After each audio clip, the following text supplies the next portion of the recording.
ಗಂಡ ದಿಲೀಪ್ ಅಗಲಿಕೆಯ ನೋವಿನಲ್ಲಿ ಪತ್ನಿ ಮಾಡಿದ್ದೇನು ಗೊತ್ತಾ? ನೋಡಿ ಇಡೀ ರಾಜ್ಯವೇ ಕಣ್ಣೀರಲ್ಲಿ. ಕನ್ನಡ ಚಿತ್ರರಂಗ ಮತ್ತೊಬ್ಬ ಅದ್ಭುತ ನಟ ದಿಲೀಪ್ ರಾಜ್ ಅವರನ್ನ ಕಳೆದುಕೊಂಡಿದೆ. ನಿನ್ನೆ ದಿಲೀಪ್ ರಾಜ್ ಹಠಾತ್ ಹೃದಯಾಘಾತದಿಂದ ನಿಧನರಾಗಿದ್ದರು.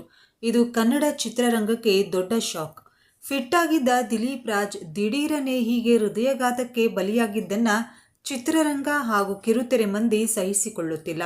ದಿಲೀಪ್ ರಾಜ್ ಆಪ್ತರಿಗೆ ಈ ಮಟ್ಟಿಗೆ ಶಾಕ್ ಆಗಿರುವಾಗ ಇನ್ನು ಅವರ ಕುಟುಂಬ ಇನ್ನೆಷ್ಟು ನೋವನ್ನು ಅನುಭವಿಸುತ್ತಿರಬಹುದು. ಪತಿ ದಿಢೀರ್ ಅಗಲಿಕೆ ಅವರ ಪತ್ನಿ ಶ್ರೀವಿದ್ಯಾ ರಾಜ್ ಅವರಿಗೂ ಶಾಕ್ ಆಗಿತ್ತು.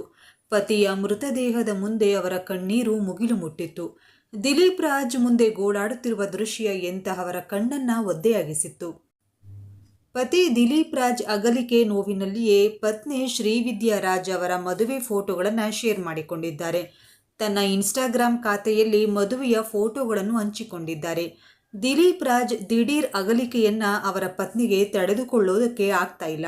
ಪತಿಯನ್ನ ನೆನೆದು ಭಾವುಕರಾಗಿ ಫೋಟೋಗಳನ್ನು ಹಂಚಿಕೊಂಡಿದ್ದಾರೆ. ಅವರ ಅಭಿಮಾನಿಗಳು ನೋವಿನಿಂದಲೇ ಕಮೆಂಟ್ಗಳನ್ನು ಮಾಡುತ್ತಿದ್ದಾರೆ. ದಿಲೀಪ್ ರಾಜ್ ಅಗಲಿಕೆ ಯಾರಿಗೂ ನಂಬೋಕೆನೇ ಆಗ್ತಾ ಇಲ್ಲ. ಕೇವಲ 47ನೇ ವಯಸ್ಸಿಗೆ ಫಿಟ್ ಆ್ಯಂಡ್ ಫೈನ್ ಆಗಿದ್ದ ದಿಲೀಪ್ ರಾಜ್ ಇಹಲೋಕ ತ್ಯಜಿಸಿದ್ದಾರೆ. ಇನ್ನು ಇಷ್ಟು ಚಿಕ್ಕ ವಯಸ್ಸಿನಲ್ಲೇ ಹೃದಯಾಘಾತ ಸಂಭವಿಸಿದ್ದು ಜನರಲ್ಲಿ ಆತಂಕ ಮೂಡಿಸಿದೆ. ಚಿತ್ರರಂಗದಲ್ಲಿ ನಾಯಕನಾಗಿ ನೆಲೆಯನ್ನ ಕಂಡುಕೊಳ್ಳುವುದಕ್ಕೆ ದಶಕಗಳ ಕಾಲ ಶ್ರಮಪಟ್ಟಿದ್ರು.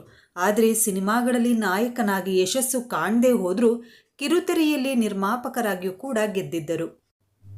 ಇಷ್ಟು ಕಷ್ಟಪಟ್ಟಿದ್ದಕ್ಕೆ ಈಗ ಅವರಿಗೆ ಯಶಸ್ಸು ಸಿಗುತ್ತಿತ್ತು. ಒಂದರ ಹಿಂದೊಂದು ಧಾರಾವಾಹಿಗಳನ್ನು ನಿರ್ಮಾಣ ಮಾಡ್ತಾ ಇದ್ರು. ಅವರು ನಿರ್ಮಿಸಿದ ಧಾರಾವಾಹಿಗಳಿಗೆ ಯಶಸ್ಸು ಕೂಡ ಸಿಗುತ್ತಿತ್ತು. ಇತ್ತೀಚೆಗಷ್ಟೇ ಕೃಷ್ಣ ರುಕ್ಕು ಅನ್ನೋ ಧಾರಾವಾಹಿಯನ್ನು ಕೂಡ ಪ್ರಾರಂಭ ಮಾಡಿದ್ರು. ಅಷ್ಟರಲ್ಲೇ ಅವರ ಬಾಳಲ್ಲಿ ವಿಧಿಯಾಟ ಆಡಿದೆ. ಫ್ಯಾಮಿಲಿ ಮ್ಯಾನ್ ಆಗಿದ್ದ ದಿಲೀಪ್ ರಾಜ್ ಅಗಲಿಕೆಯ ಶಾಕ್ನಿಂದ ಅವರ ಪತ್ನಿ ಶ್ರೀವಿದ್ಯಾ ಅವರಿಗೆ ಹೊರಬರುವುದಕ್ಕೆ ಆಗ್ತಾ ಇಲ್ಲ. ತಮ್ಮ ಮದುವೆ ಫೋಟೋವನ್ನು ಹಂಚಿಕೊಂಡು ಎಂದೆಂದಿಗೂ ಎಂದು ಭಾವುಕರಾಗಿ ಬರೆದುಕೊಂಡಿದ್ದಾರೆ. ಇನ್ನು ಈ ಫೋಟೋಗೆ ನೆಟ್ಟಿಗರು ಕೂಡ ಭಾವುಕರಾಗಿ ಕಮೆಂಟ್ ಮಾಡ್ತಾ ಇದ್ದಾರೆ. ದೇವರ ಮಗ ದೇವರ ಪಾದವನ್ನೇ ಸೇರಿ ಕುಟುಂಬಕ್ಕೆ ತುಂಬಲಾರದ ನೋವು ನೀಡಿದರು. ಓಂ ಶಾಂತಿ ಎಂದು ನೆಟ್ಟಿಗರೊಬ್ಬರು ಕಮೆಂಟ್ ಮಾಡಿದರೆ, ನಾವು ನಿಮ್ಮನ್ನು ತುಂಬನೇ ಮಿಸ್ ಮಾಡಿಕೊಳ್ತಿದ್ದೇವೆ. ನೀವು ನಂತ ನಂಬೋಕೆ ಆಗ್ತಾ ಇಲ್ಲ. ನಮ್ಮ ಮನಸ್ಸಿನಲ್ಲಿ ನೀವು ಸದಾ ಇರ್ತೀರಾ ಅಂತ ಇನ್ನೊಬ್ಬರು ಭಾವುಕರಾಗಿ ಕಮೆಂಟ್ ಮಾಡಿದ್ದಾರೆ. ಮತ್ತೊಬ್ಬರು, ನಿಮಗೆ ಆ ದೇವರು ಎಲ್ಲವನ್ನ ಸಹಿಸಿಕೊಳ್ಳುವ ಶಕ್ತಿ ಕೊಡಲಿ ಎಂದು ಶ್ರೀವಿದ್ಯಾ ರಾಜ್ ಅವರಿಗೆ ಧೈರ್ಯವನ್ನ ತುಂಬಿದ್ದಾರೆ.